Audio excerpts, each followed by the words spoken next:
لا إله إلا الله وحده لا شريك له له الملك وله الحمد ولا حول ولا قوة إلا بالله لا إله إلا الله ولا نعبد إلا إياه لا إله إلا الله مخلصين له الدين ولو كره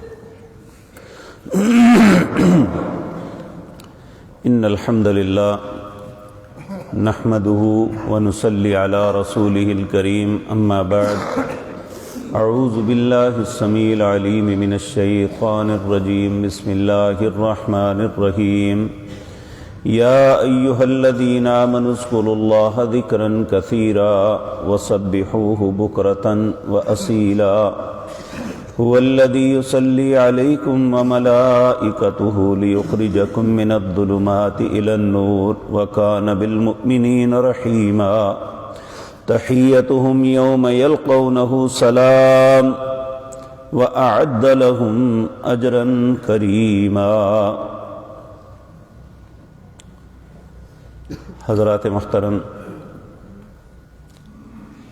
یہ انسانی فطرت ہے کہ جب انسان الزامات کی زد میں ہو تو اس وقت جو اس کی تکلیف اور کرب کی پوزیشن ہوتی ہے وہ کوئی نہیں سمجھ سکتا. چوٹ لگے تو چوٹ نظر آتی ہے، احساس ہوتا ہے کہ اسے یہاں درد ہو رہی ہے، لیکن جو تان و تشنیع کے تیر ہوتے ہیں یہ زخموں سے زیادہ کربناک ہوتے ہیں.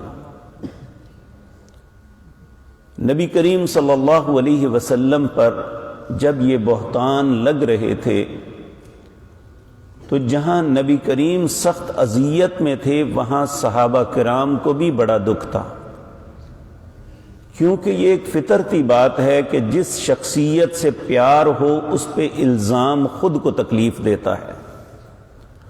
صحابہ کرام رضوان اللہ علیہ مجمعین سے بڑھ کے رسول اللہ سے کوئی پیار کرنے والا نہیں.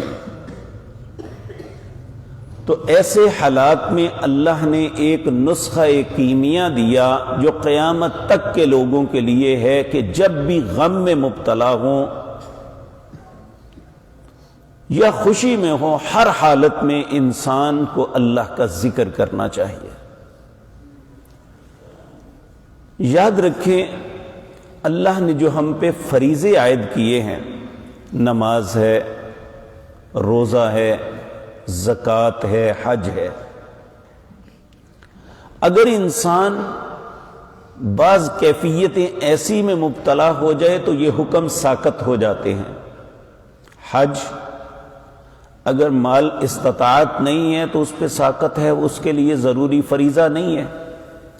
فریضہ اس کے لیے ہے جو طاقت رکھتا ہے. زکوٰۃ وہ دے گا جس کے پاس نصاب تک مال پہنچتا ہے. روزہ وہ رکھے گا جو تندرست ہے. اس کی بھی دو کیفیتیں ہیں.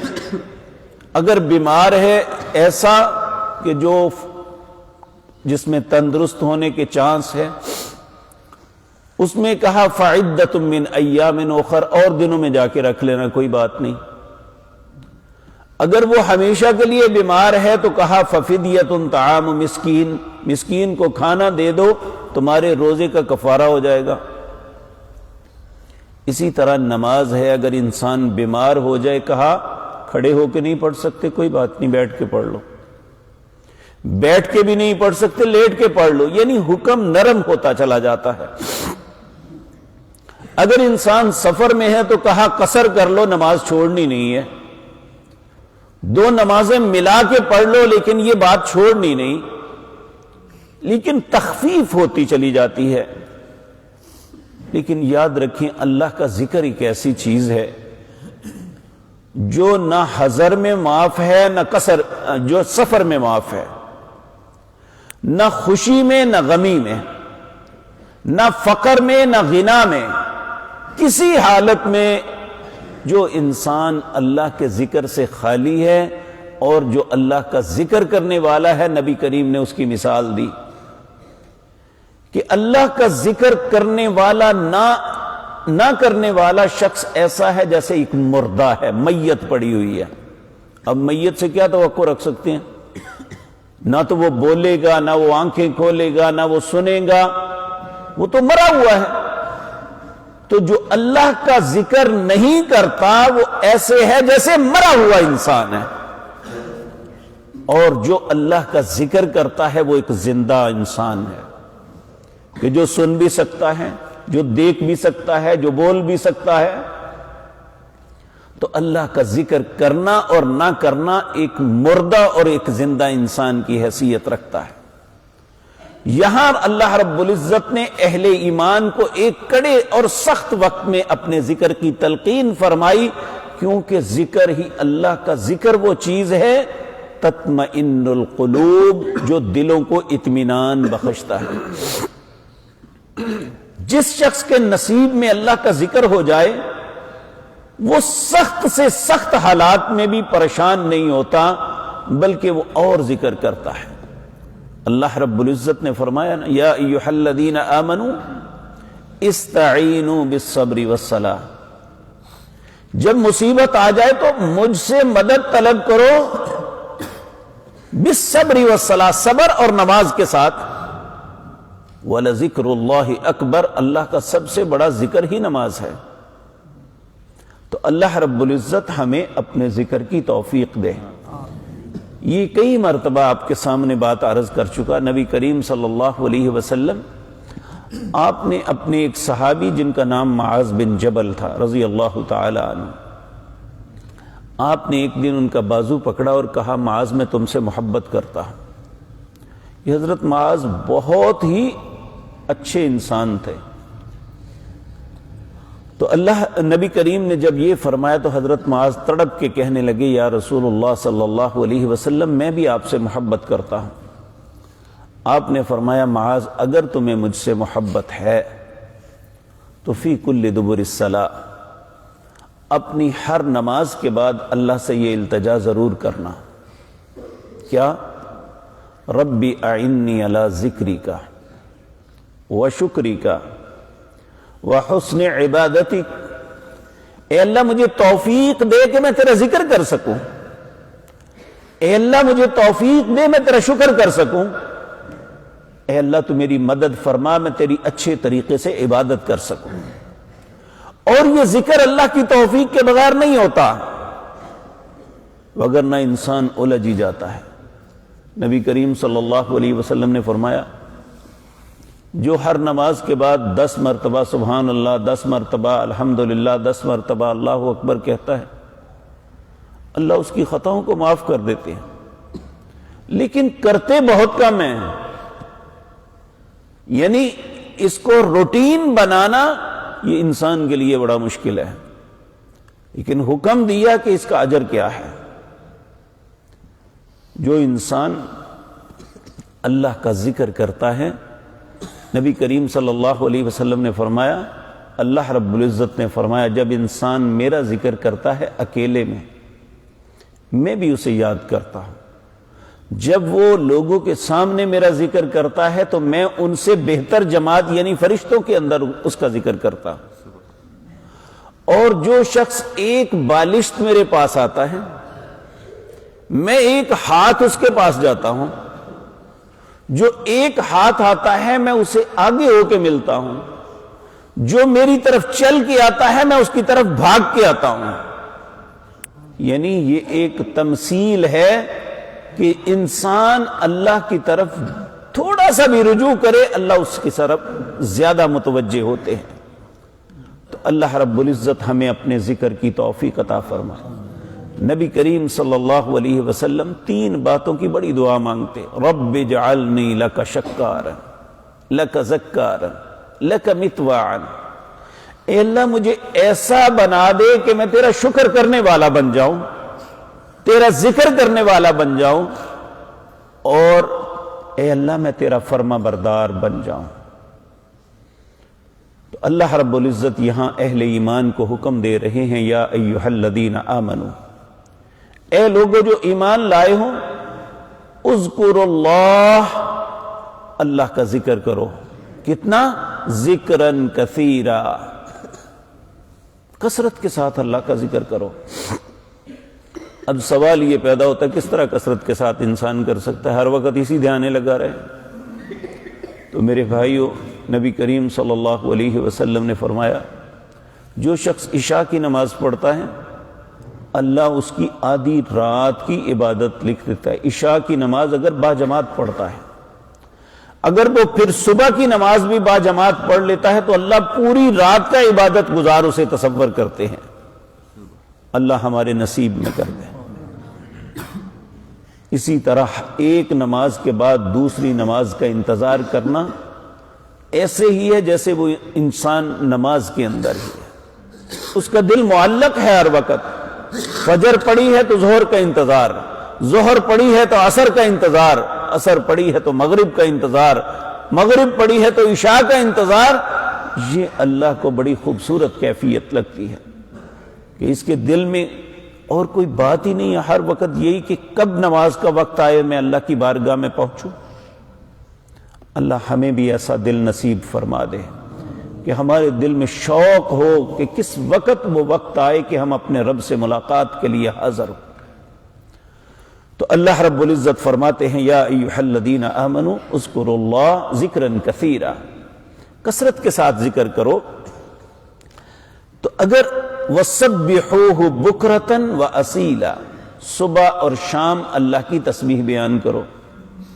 نبی کریم صلی اللہ علیہ وسلم کچھ اذکار بعد صلاۃ الفجر پڑھتے تھے، یا قبل طلوع الشمس، سورج طلوع ہونے سے پہلے پڑھتے تھے، وقبل غروبها، غروب ہونے سے پہلے، اور حدیث میں ہے مغرب کے بعد پڑھتے تھے۔